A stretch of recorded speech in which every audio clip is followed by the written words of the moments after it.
Hey travel fans, so what I have learned about Lake Tahoe is that you will definitely be in both states, Nevada and California, so don't think you're going to do one and not the other.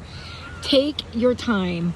I highly suggest an audio tour that brings you around the entire lake and tells you a bunch of different areas, and this way you get an idea of all the different towns and areas. You'll see the state parks and several of the beaches all along the shorelines of Lake Tahoe.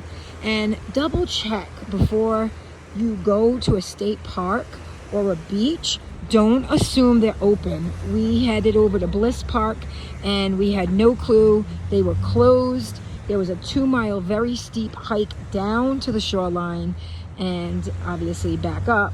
So we opted not to go do that hike because we had other things we wanted to do that day.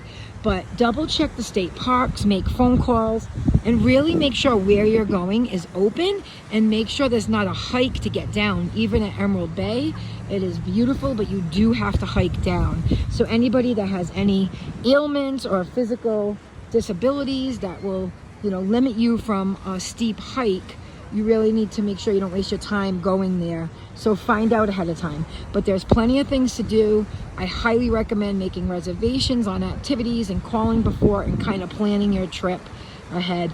But it's always fun to have a day where you just kind of wing it and chill and just kind of go exploring off on your own. So have fun and check out my tips in my blog.